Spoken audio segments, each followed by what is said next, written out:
Hi everyone, welcome to Emsley Lodge for another week. Merry Christmas to everybody, and I hope it's a really good time for everybody. Plenty of racing going on. Runners last week, we had a couple of runners, a couple went okay and a couple went a bit disappointing. Stepped out a beautiful filly called Cowabata on Saturday night at Cranbourne, and she settled back in the field, travelled beautifully and was really good late, run about 5th or 6th or something, only beaten a couple of lengths, but really keen on her when she does get up over a trip. Other horses probably to mention is I think Purball went okay in a lowly graded race, and Old Hot Spinny finally got ridden the way we wanted him ridden, and he got back and got home hard, and Luke Nolan said there's no worries about him winning a few more races, so that's all promising. Northern Soul raced last week. He's a beautiful Northern Meteor horse having his first start, and he did the same. He sort of settled off the speed and worked home nicely to run third his first start. Interesting couple of these nice young staying horses. They're all bred to be 2,000 metre plus horses, and they're all being really competitive over 12, 13, 1400 metres. So really excited about the way they're going, and they seem to be pulling up great from their runs and training on. So that's all good. Looking forward to this week, Boxing Day at Geelong. We'll probably have 4 runners. A horse called Champagne Promise will step out. She's only had the one start and ran second at Terang the other day. Probably over raced a little bit, so we're just going to bring her back in distance a tad and back to the 1100. She's drawn a nice gate, and she'll be pretty competitive there as well. Tajano's Tail, he drew barrier 16 the other day and got ridden quiet and sort of worked home nice. He's drawn barrier 1 in a 1500 metre race on Boxing Day. He'll get ridden forward, and I think you'll see a massive form turnaround with him.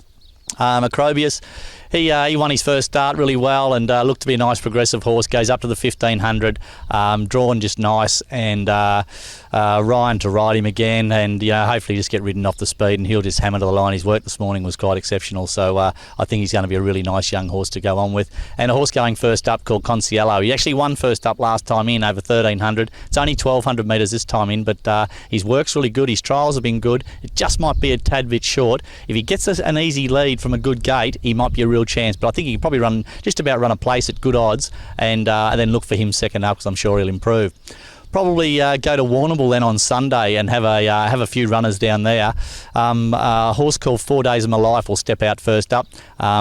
He seems to be going really well. I haven't overtrained him. We've got him fit and we're backed right off him, and he's really nice and fresh, so he'll get back and hammer home, and I'm sure he'll run a really good race. And then we'll step Moralto out again, going up to the 1700 metres. That looks just ideal for her, and I would think against the older horses again, and I'm sure she'll be pretty competitive. We might run Severn Road in the Woodford Cup, but he's drawn barrier 19, so I'll have to think about that, whether there's a better option. If not, he'll go round, but from that barrier it's probably going to be pretty tough. I thought it was pretty interesting. I had a quick look through the racing calendar this week, and everyone's complaining about not enough staying races around. There's 136 3-year-old races from December through to February. There's 5 of them are past a mile for 3-year-olds, so 129 sprint races and 5 staying races, and everyone's complaining that we're not getting enough staying races. Well, maybe the programmers need to have a good look at it.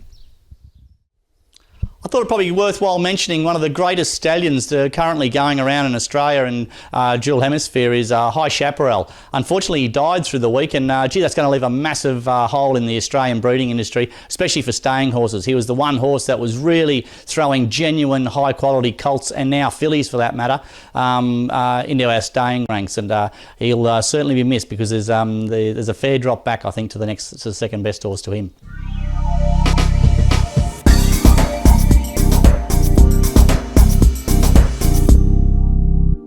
I don't know what's going on with Pete. That's 2 weeks in a row where he can't tip us a winner. He hasn't even turned up this week. He's asked me to do his tips for him. I don't know, he reckons there's this thing called Christmas or something, and he can't make it down to the farm. So here's Pete's hot tips. Righto, Moonee Valley Saturday, race 2, number 4, Lock and Load. He reckons it's a moral. Milfordville Saturday, race 3, number 1, Black Caesar. Josh is riding it, moral, he said. And he's actually tipped one that he's got a share in himself, Tajano's Tail. It's one of our horses on Boxing Day at Geelong. He's put down here, massive value bet. Race 3, horse number 9, Tajano's Tail. Jesus, Pete, the pressure's on here. I hope you're right. Good luck. That's it for another week at Emsley Lodge. Thanks for watching. Hope everyone has a great time over Christmas and gets to the Geelong Racing Club on Boxing Day, and have a great day. Big crowd is expected. Hope it's a great crowd. Get down the Waterfront at Geelong and have a look at Darren Lyons' great Christmas tree. He's got a lot of support down there, and plenty of people are pretty excited about it. Hope everyone's been good over for the whole year, and Santa can supply everyone with some great presents and have a good time. Till next week, see you later.